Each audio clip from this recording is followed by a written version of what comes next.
In the bustling city of Lagos, among the wealthy elites, lived a young girl named Jennifer. She was the daughter of one of the city's most influential business magnates, Mr. Chukwuemeka, and his high-powered lawyer wife, Mrs. Adana.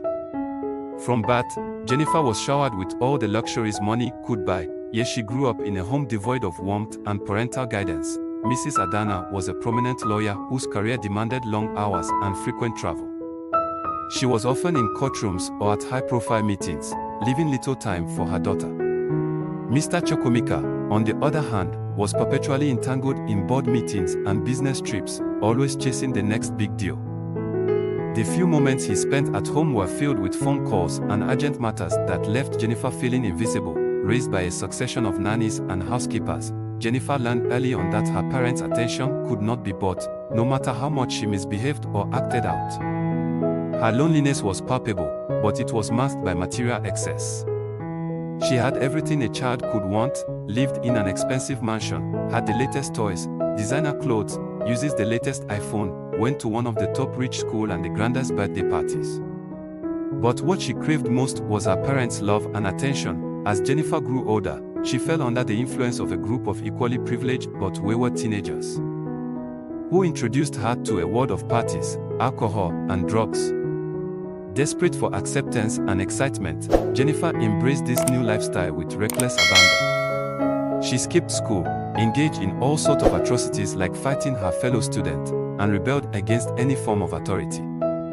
Her parents, oblivious to her descent, continued to focus on their careers, assuming their wealth could solve any problem.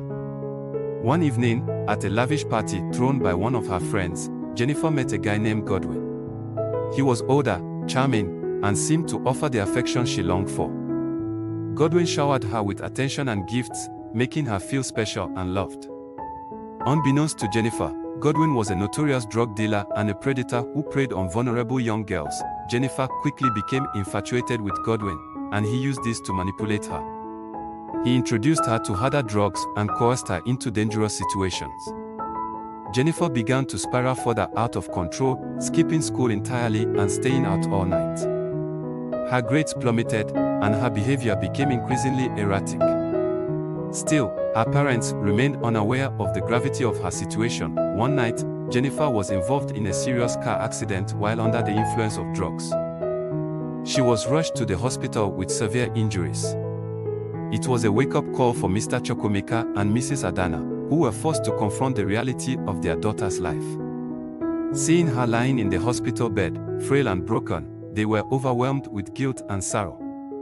They realized too late the consequences of their neglect. Determined to save their daughter, they enrolled Jennifer in a rehabilitation center. For months, she struggled through withdrawal and therapy, facing the demons that had taken root in her life. It was a long and painful journey, but Jennifer began to make progress. She started to heal physically and emotionally, slowly rebuilding her life. However, just as she was starting to find a semblance of peace, tragedy struck.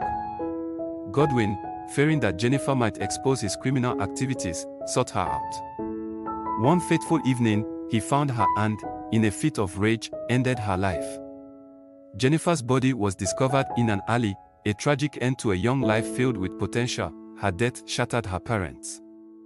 They were consumed with grief and regret, knowing that their neglect had played a role in her demise.